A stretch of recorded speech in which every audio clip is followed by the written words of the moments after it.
Hello, my friends. Welcome to Lindy's Magpie Reads. This is a travel adventure, Biblioadventure edition. I'm not going to tell you about any books that I finished recently. However, I am going to tie in a lot of the things that I've seen with books that I have read. And if I've talked about them on my channel, I am going to include a link down below. Look for those. So, I am here in Brooklyn cat sitting for my friend Jessica, who is away right now. And on my first day here, she took me out to get me oriented, and we went to a nearby park, the Marsha P. Johnson State Park. So I can tie that in to a book that I read about 3 years ago, George Johnson's memoir, All Boys Aren't Blue. Marsha P. Johnson was a trans woman famous for her activism. Later on, we walked by the McDonald's that Jessica told me is the same McDonald's that's mentioned in Tori Peters' book, Detransition Baby. I've been to a couple of bookstores since I've been here. The closest one to where I'm staying has this great name, Spoonbill and Sugartown. And I actually heard about it on Willow's blog. So Willow of Books and Bow, on her blog, she talks about 5 great bookstores in Brooklyn, and this is one of them. One of the things I took notice of is that they had a reissue edition of Chelsea Girls by Eileen Miles. I read the original edition when it came out in 1994, and I remember this was one of the first times that I had read autofiction, and also it was the first time that I really felt like I connected with a work of stream of consciousness. I don't know what happened to my copy of Chelsea Girls, but it's good to know that it's still out there and in print. This is one of the book displays at Spoonbill and Sugartown, and I'm currently reading 2 of the books that are on this display. I'm buddy reading Aqua Viva by Clarice Lispector. It's the new translation by Stefan Tobler, and Natalie of Curious Reader and I are buddy reading this. And I've also been reading A Tree Grows in Brooklyn, and that is thanks to the booktuber Marilyn Maya Mendoza and the subscriber Nathan. Thank you to both of those people. That's why I've got a digital copy of it. Now, in my most recent video, I already talked about going to the main branch of the Brooklyn Public Library, where I borrowed a copy of The Lantern of Lost Memories by Sanaka Hiragi, and I talked about that in my most recent video. I also went to the Greenpoint branch of the Brooklyn Public Library and borrowed a copy of Naomi Klein's Doppelganger there. Another bookstore that I went to is called Archestratus, and it's all cookbooks. They also have some specialty foods from the south of Italy. Oh, so many gorgeous books. They have both new books and used books, and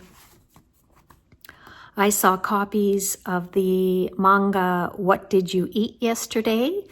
I read up to volume 14 of this series. The last time I picked it up was back in April of 2021. They had some really interesting foodstuffs in this store, but it was also pretty expensive. Like, for example, there was this jar of pistachio butter that was $38, so that's more than $53 Canadian. And this was a small jar, like about a cup's worth. I'm sure it's delicious. Speaking of food, I did try a black and white cookie, a famous New York City cookie, which is, it's almost like a cake made into a cookie. So very soft with both chocolate and vanilla icing on top. And I noticed that Jessica has a tree ornament that is representing that kind of cookie. So obviously a famous specialty.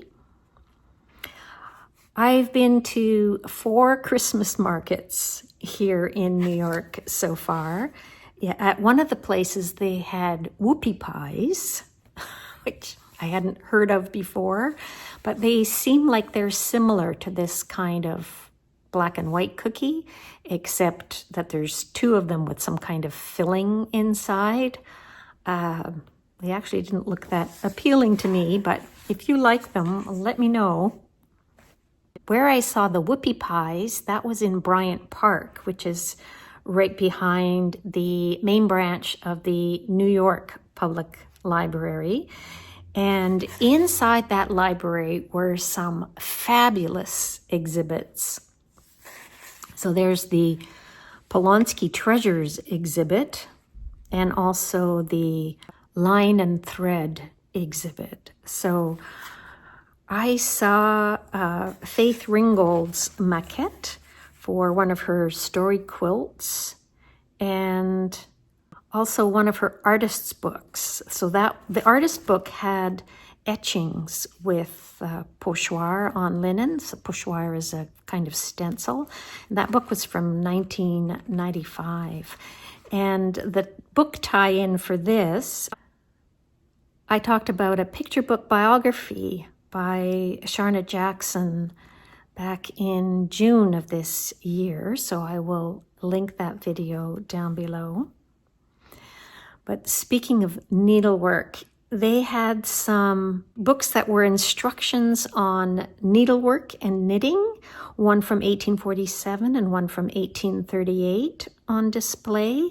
So with these books, young women created samples as proof of their skills to show prospective employers.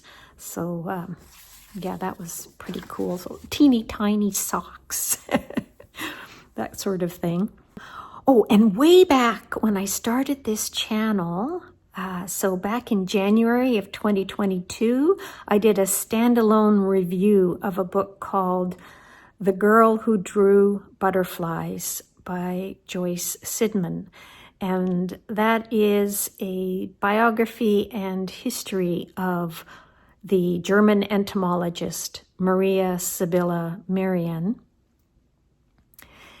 And at the library, they had a 1726 copy of one of Merian's Insects of Suriname books. Wow. There's this other book that was nature prints that were done with the plants themselves. And that was made in the 1760s in Germany. And so imagine, so you have an iris, for example, and you put ink right on it and onto the page. So you get the exact size of the stem and the leaves and the flowers.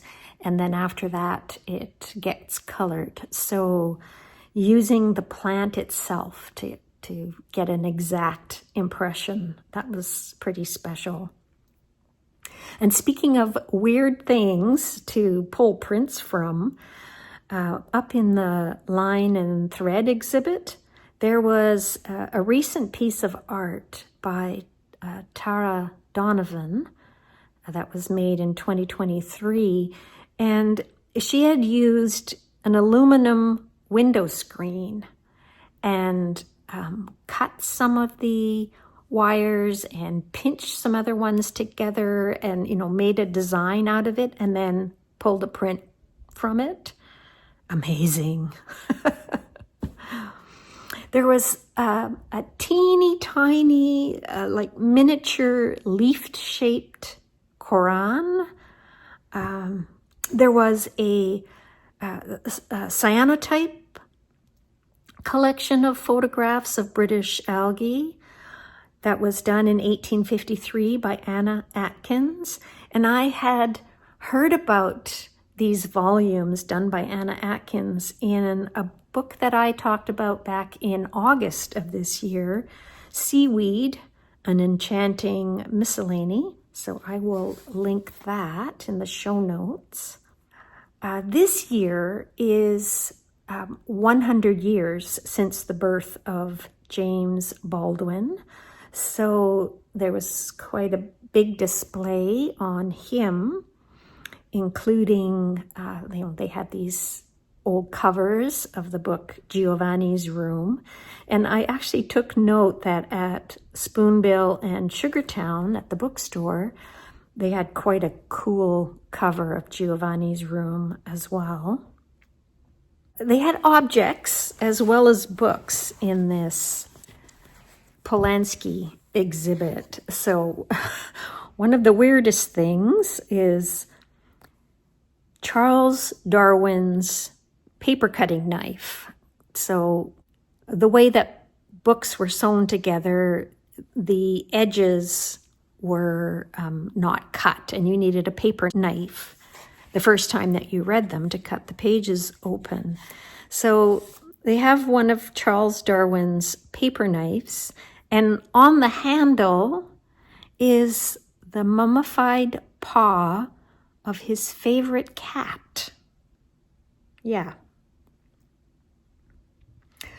Here's a painting of a man reading, and it's by a Ukrainian artist, Jack Nizdovsky. That was done in 1961.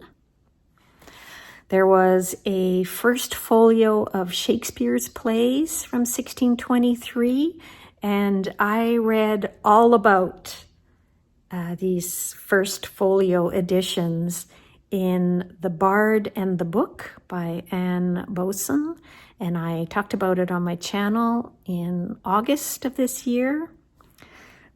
There was a Gutenberg Bible. There were some of Christopher Robin Milne's toys, an ancient cookery manuscript. So this is from the 15th century. It's the oldest manuscript written in English in the library's collection. So this is medieval times, but obviously there were trade routes. People were importing ingredients from far away because these recipes include olive oil, cardamom, nutmeg, ginger, cloves, stuff like that. Here's a French book by Charles Perrault that's open to the Puss in Boots story. This edition was published in 1697. In English, it's often called The Tales of Mother Goose. There's this copy of The Snowy Day by Ezra Jack Keats, a picture book that came out in 1962. And this title is the most frequently borrowed book at New York Public Library. The title has had a total of 485,000 checkouts. And this particular copy, which was recently retired, was borrowed over 100 times over the course of 13 years. Wow. It's a great book. There's a copy of one of the volumes of The Birds of America, done by John James Audubon, and it is huge. So these hand-colored engravings in the book, they came out between 1827 and 1838. Wow. I also watched a film that had lots of cool clips. That was part of their inventory of films that they have at the library. And one of them was Death of a Salesman. And the lines from the play where Willie Loman is complaining, and I can't remember the name of the guy who's talking to him, but he says, "Why must everybody like you? Who liked J.P. Morgan in a Turkish bath? He looked like a butcher, but with his pockets on, he was very well liked." And that was pretty apt, because I also went to the J.P. Morgan Library and Museum. And there I saw a couple of special exhibits. One was on Belle da Costa Green, who was J.P. Morgan's personal librarian. And there is a book that I want to read. It's a novel version of her life, and it's called The Personal Librarian. It's by Marie Benedict and Victoria Christopher Murray. Let me know if you've read this and if you think that I would like it, because it's one I've been meaning to read. There was also a Kafka exhibit that I found pretty cool. In addition to lots of stuff about his life and his writing, there were also some artworks like this Warhol print. And then next to it, they had the original photo that Warhol had used. And you see that he cut out Kafka's fiancée from it. Now, there was a Gutenberg Bible here, so many rare books. There was a copy of Two Serious Ladies by Jane Bowles, which I read back in the summer of 2021. So that was before I had a BookTube channel. They had a copy of Old Dame Trot and Her Comical Cat. This edition's from 1830. And then later on, when I was looking closely at some of the books on the shelves, I noticed that there were several copies, different editions of Old Dame Trot there. There was also a handwritten and illuminated copy of 'Twas the Night Before Christmas that was done in 1855 by the daughter of Clement Clark Moore. So Mary Clark Moore Ogden hand wrote and illuminated this as a gift for her husband. Let's see, what else? When I was in Central Park, I saw a statue of Hans Christian Andersen with the Ugly Duckling. I also went to the Guggenheim, where there was an Orphism exhibit. The Guggenheim, oh, I love that museum. So cool. Anyway, there was an illustrated book with steel plate engravings by M.E. Chevrolet, done in 1864. It was called Of Colors and Their Applications in the Industrial Arts with the Help of Chromatic Circles. So those are just a few of my Biblioadventures during my visit here in Brooklyn. Thank you, everybody, for watching. I will be seeing you soon with more books that I finished recently. In the meantime, happy reading, everybody, and I'll see you next time. Bye for now.